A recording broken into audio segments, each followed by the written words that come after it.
So how's everybody doing? It's been a hot minute since I put a video on this channel and I'm very sorry about that. It's time to upload again. I've been busy doing people things. Does anybody feel that feel where you're in college to get a job where you have actual stability and money and you can, like, you know, live, but you're just out here wanting to be an artist? So what we're gonna do today, because I just want to be an artist, is I'm gonna give you guys a tour of my art supplies, because people have been asking me a lot about my art supplies. I feel like you guys think that I use some special stuff, or some people are like, oh, if I get that, it'll like help me because it's good quality supplies. You're mistaken. I'm sorry. I'm looking at all of the mess over here. It's my containers of art supplies. What I use is not special. It's not fancy. It's not how you say good. This is gonna just be a really chaotic tour of my art supplies because nothing is organized, nothing is stored. Literally everything that I have off to the side here on my floor was off to the side there on my floor just a couple minutes ago, because that's where I keep it. All my art supplies just go on my floor and I step on them sometimes because that's not a good place to keep things that you care about. So speaking of mess, let's get right into the supply tour. I'm not gonna show you guys too much of the mess down here because I would get copyright claimed by Satan because he'd be like, that mess, that's mine. What are you doing showing that on camera? Hey everybody, yeah, these are my art supplies, all of them. Strewn out all over the floor.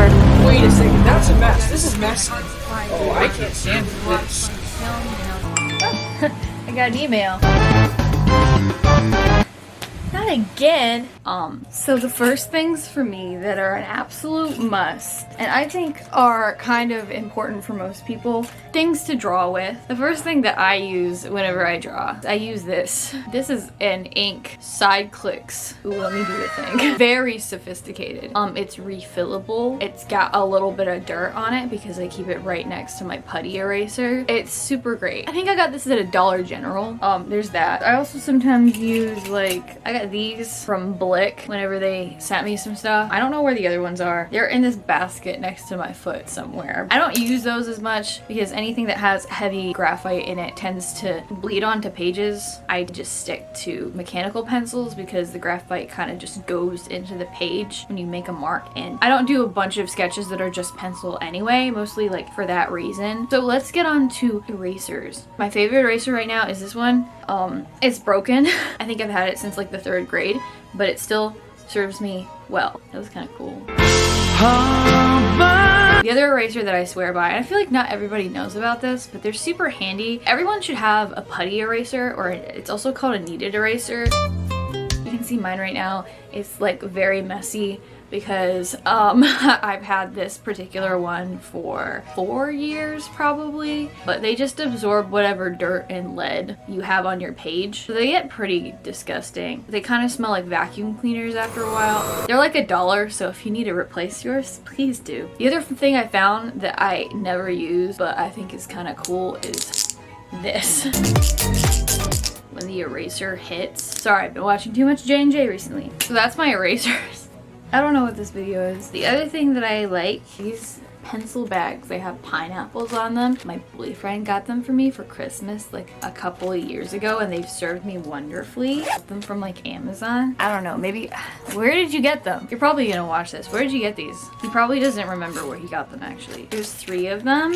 I keep all my inking supplies in this one. Here's some other stuff I guess I can show you. Some Sakura micron pens. These are great. These are probably my favorite liner pens. And then just some deleter white ink for like correcting mistakes. I also have some deleter black ink in here. Here's where my other pencils went actually. So I used to really want to do like manga because I think inking stuff is super fun. But I don't really do that as much just because it's really messy, and I mostly draw in my sketchbook when I draw traditionally because that's just where my head's at right now. But the other thing that I have lying around is I have some dip pens. They don't have their nibs in right now. This one does because this nib got stuck and I couldn't get it out. Oh.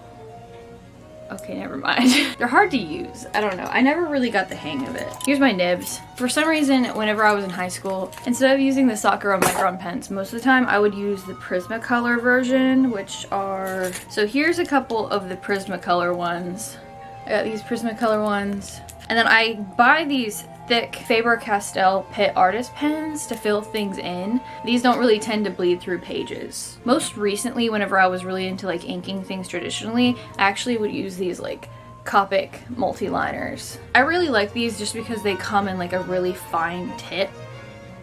They have much smaller tips than like the one that you get from Prismacolor, because the ones you get from Prismacolor come in a pack. So I think the smallest tip is like, I don't know, it's like a 1 or something, and this is a 0.3, so they get pretty small. I don't know what else to do. The last sort of thing that I use to really like ink with now is I just use these like little Ink Joy ballpoint pens. Again, I think I got these at Dollar General, I don't know. They're what I use in my sketchbook almost all the time. And you can really like vary your pen pressure and stuff. Even if I do a pencil sketch, normally I'll like go over it with my kneaded eraser and then I'll use these on top to kind of like refine it and darken it a little bit. But I love these. These are wonderful. And I think my favorite thing is you can use these with like any other water-based products. So that leads me to my next thing. In my sketchbook, I use these babies like pretty much exclusively to do like little fills behind my characters and my illustrations. When you use them with these pens, they don't like bleed or anything, which is great because these are water-based markers. Oh my gosh. These are just Crayola basic thin tip markers. They're called Crayola Super Tips. So I saw an artist on YouTube using these a couple of years ago. I can't remember who it was, I'm sorry, but they did such cool art with these. Like I can't do anything near as awesome as they did with these. So I got myself a pack because they said you can use these in sketchbooks and they're safe and they're not gonna leak through the paper. And most sketchbook paper that's just like regular grade paper can handle these just fine. So I highly recommend. They're not that expensive. I got a pack of like 24 of these for very cheap. It was like $20 for 24 markers. I don't know if you have seen how much other markers cost, but that is very good and they've lasted me a long time. Like they don't dry out super fast or anything. Now the other thing that these little Inkjoy pens work with are watercolors, and watercolors are probably my other favorite thing to use in my sketchbook. They are just chef kiss, beautiful. And yes, they will warp your paper, but I don't care. If I draw watercolor on like loose leaf pieces of paper, I just lose it. So in my sketchbook, it's so much better. I should just get a watercolor sketchbook, but will I do that? Probably not. I'm very cheap. So this one I got off Amazon. It's just an Artist Rove TM. Probably because it's a trademark from a company and not a meme. I think whenever I got it, it was like $15, super cheap. It's kind of busted now because I mistreated it, but it has served me very well. It's really great for travel. And when you open up, it's got a little palette. It's got all of your watercolor cakes. Why am I holding it like this? It's got all your watercolor cakes, and then it comes with 2 water brushes, which if you don't know what a water brush is, you have a little place to hold the water here, and then you have the tip here, and you come off, and when you squeeze it, water comes out. So you don't have to constantly dip your brush into a thing of water to use watercolor with it. For traveling, these are just like wonderful. It's a lot of fun, you know? And just being able to go in public and like watercolor paint and have everyone look at you like you're from the 15th century or something. I know some people aren't a fan of the water brushes. Most of those people are actual professional people who use watercolors and like them, and they have like the really expensive crap. So if you're one of those people and you know about watercolors, this probably isn't for you, but it works just fine for me. And I've had this for years. I have nicer watercolors than this, but they're not convenient, and I'm a lazy person. Having something like this is so much better for me because I can just stick it in places. It's so compact. This is everything you need to watercolor paint. Next. So this brings me then to, I guess, sketchbooks. So I get so many questions about what kind of sketchbooks I use, and I did go over this a little bit in like my sketchbook videos. So this is the sketchbook from my first sketchbook tour, and this particular one, I'm pretty sure it's a Strathmore, acid-free. It is hardcover and hardbound, and I prefer these just because, again, I break stuff. Like you can see how mistreated the side of this is. And if you watched my like old sketchbook tour, you can see that I used to use like the ones that were ring bound and they would fall apart. So if you're someone where your sketchbooks have a tendency to just fall apart on you because you mistreat them,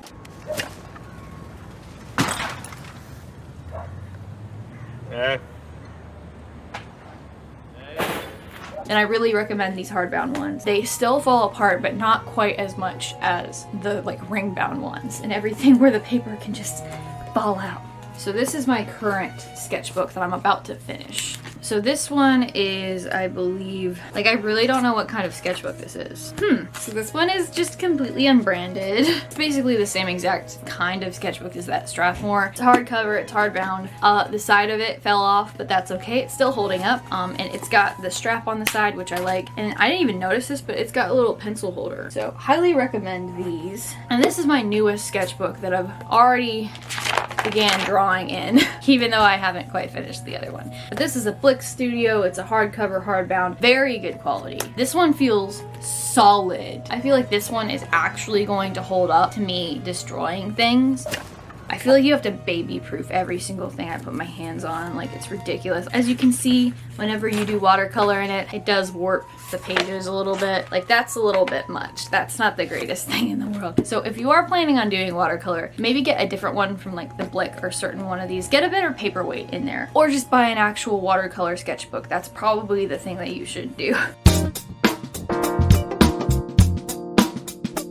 But I'm just weird and I don't feel like it. They're expensive, and like if the sketching on the paper isn't as fun, you know what, it's fine. And then the other one that I use, this is my thumbnailing sketchbook. I showed this in my other video. This is, it's like a Denic sketchbook, I think. I don't know, I like these. I got them at Hobby Lobby and they're really good. They hold up well. I really like the fact they're like a lay flat sketchbook. They're really compact. I have another one of these that's got like the toned paper in it that's really good. I got this one at Hobby Lobby too, and it's got the nice toned paper in it. You can see that I was doing some studies of an Arnold Schwarzenegger statue in here. They're dope. Moving on. Okay, so since we just got done talking about sketchbooks, I thought I'd just mention a couple of other supplies that I use in my sketchbooks a lot. Colored pens. Sometimes I'll do a rough sketch and a colored pen and then go over it in black, or I'll just fully sketch in a colored pen. I don't know, it adds interest and stuff. It's pretty, I like it. And I highly recommend just using pens in general. Ever since I started forcing myself to go in straight with pen in my sketchbook sometimes, my art has gotten a lot better because it teaches you how to be like confident in your lines. And like I feel like a lot of us just, when we have a pencil, we think like, oh, if it doesn't look right, I can just change it. So we just sort of like draw and draw and draw and scribble and stuff. But with a pen, you have to be kind of intentional. You have to turn on your brain and think like, is this the right line to make? And like you can still kind of do a rough base sketch and then make it darker, but I think it's just really good for anyone. You need to be confident with those lines, and having like confidence in your line strokes is really the first step of like being able to ink things well. So I highly recommend using pens if you don't. Just sometimes, not all the time. I know sometimes that it can be like intimidating and stuff, but you should do it. It's great. The other thing I use in my sketchbooks all the time, just little highlighters. I use highlighters in my sketchbook whenever I'm feeling a little bit fun. The other thing that's like useful to have is just a ruler. I like this one, it bends a little bit. This is a crutch. The other thing that I use in my sketchbooks all the time is sticky notes, as you guys probably saw in my sketchbook tour video, because I make mistakes constantly. Pretty much every single one of my sketchbook pages has one of these on it, because I'll draw something and I'm like, you know what, I don't like how that looks. So then I'll go in with one of these babies and I'll correct it, and it's great. I have packs and packs of these. People just give them to me at this point. You can get the ones that are more pastel. These are really good if you're really looking to make corrections to mistakes. I like the ones that are a little bit more neon because I use neon sticky notes when I'm feeling a little bit fun. Okay, so this brings us to sort of like the art supplies that I don't use as much. That's what this part of the video is called. The art supplies that I don't use as much. Okay, so the main reason I don't use these as much is because they're like pretty much all of my expensive art supplies. I don't want to have to replace these as often. Like I use the other stuff all the time because it's inexpensive, and if you waste it or mess it up, it's like whatever. But these are a little bit different. So first off, we have Prismacolor colored pencils. This is a set of like the 72 ones. I mean, I don't know how to use them correctly, but I've heard they're very good and I like them. They go on very smoothly. I don't know, they're really nice. I just use them to do little doodles in my sketchbooks and character fills. Okay, next expensive item. So I bought these as a Treat yourself item a couple years ago, and they were very, very expensive, and I don't regret it, but like also I kind of regret it. I just don't use them that much. They are very, very nice, but they run out super quick. And you know what? I should just show you what it is. This is my 72 set of Copic markers. I did that thing for a while where I would just go into Hobby Lobby with a coupon and buy one marker at a time, and I do not advise because the amount of trips that you have to take to Hobby Lobby to get your money's worth. They're nice, they're great. I just struggle since I got these all at once. I started running out of colors all at once, so I did not feel like buying like lots and lots of refills. Alright, so I will say, if you're gonna be a Copic person, but you also want to do it in a sketchbook, this is amazing. It's a lifesaver. My friend got it for me for my birthday years ago, and it is beautiful. It is a crescent sketchbook, and it is a marker paper sketchbook. And it is amazing. It's like seriously so impressive what you can do. Oh boy, you're gonna see old anime art. I'm so sorry. You can draw on it with Copic markers and it doesn't bleed onto the other side. It just absorbs the marker. It's amazing. Look, it's free. Oh my gosh. As you can see, I didn't do a lot of illustrations in here. But yeah, if you're gonna want to use Copics, just get a Copic sketchbook. I think they're kind of expensive. I don't know, but... Do you remember? It works so well, like seriously, I was so impressed with that paper. Okay, so the last stuff that I really like to use a lot is acrylic paint. I've gotten more into acrylic paint recently, and the reason I use this paint is because it's the paint that I can afford. Okay, so I guess I'm gonna show you some of this mess. We're about to get copyright claimed by Satan, yay.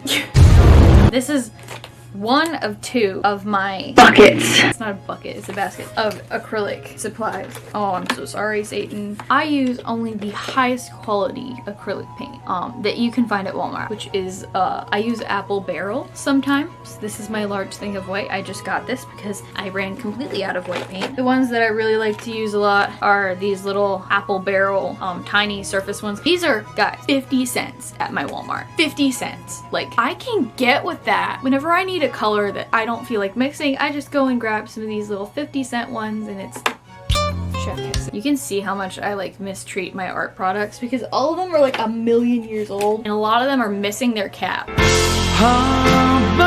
Yeah, I use these a good bit. Brushes, a lot of these are brushes that my dad gave me. He'll buy them to stain our debt, and then he'll be like, Kira is an artist, I should give these to her so she can use them. So a lot of them have deck stain or just some white paint on them, and they're not very good, but they work just fine for the Bob Ross technique. 2-inch brush. I even have this one that's like truly an abomination. I think I was a kid and it was like, you know what's a good idea? If I cut this brush, that'll make it better. I don't know what brand any of these are, but I have a bunch of these brushes. Most of them are watercolor brushes or mixed media brushes. Friend's mom got them for me off of Amazon because she's a wonderful person. They're great, and I use them for things that they're probably not for. You really don't need the fanciest brushes in the world to be able to like acrylic or watercolor paint. It's like really not a big deal, so I use these. It's not done yet, but I was working on this. It's kind of messed up. So the other thing that I like to use that I swear by, these are high quality products, okay? Everyone needs them. Highly recommend them. Are just some empty yogurt containers. Get you some great value peach yogurt. Eat your yogurt. Just run this through the dishwasher and you'll have a beautiful paint water cup that can accommodate even your largest brushes and palette knives. But yeah, I save yogurt lids. Vanilla, my favorite brand. I use these as little palettes, and once they build up enough paint, the thing I like you can do with these, it's like extremely cheap. The paint just kind of peels off. You can actually reuse them. It's wonderful. All right, I have like two last supplies here, I think. So the first one is some masking tape. Masking tape is very useful for a variety of art things. The main thing I use masking tape for is if I'm doing a watercolor illustration in my sketchbook or like on a table, I will tape the edges down. That way it doesn't warp quite as much as it dries. It's just nice to have some tape around. I don't know. This was in my Blick video, but I've come to like these a lot. So this is a set of like watercolors, but they're shimmery watercolors. I don't know, they're just cool. If you want to do some watercolor and have like a really pretty shimmery kind of thing, then these are nice. They are a Van Gogh brand. I recommend this if you want to have some fun and just sort of like treat yourself. And the last thing that I want to share with you guys today is this sponge. It's not an art supply, it's just in my art supplies bin for some reason because I ordered hair color from Sally Beauty during lockdown and things were so crazy over there that instead of sending me hair color, they sent me a little thing of like nail polish and this sponge. But I just thought it was really funny actually, because they were very nice. They corrected it immediately. They're like, we're so sorry, you can keep the sponge. And I was like, I don't know what to do with it. So what I want you guys to do is comment below what you want me to use this sponge for, because it's just sitting in my art supply bucket and I don't know what to do with it. I don't know, it's very coarse, it's weird. Maybe it's a nail polish sponge. Oh, that would make sense if they sent it with the nail polish. Maybe. Okay, people, so that has been my art supplies tour. I think this is everything that I'm using right now. Like, obviously I have some more art supplies like in my basement and just like sprawled around here, but this is what I use on like a daily basis, and this is what I mainly use in my sketchbooks. So if you've been interested in seeing what I use and how I make the things that I make, this is it. There's not a whole lot to it. I guess if you get anything from this video, it's that you do not need expensive art supplies to create good art. All you really need to be able to draw good art is like a little bit of copy paper and a pencil. Anyways, I should probably wrap this up because I feel like it is gonna be really long. I hope you guys enjoyed seeing what I draw with. Thank you guys for watching this video. You should subscribe if you want to. I don't know, you don't have to.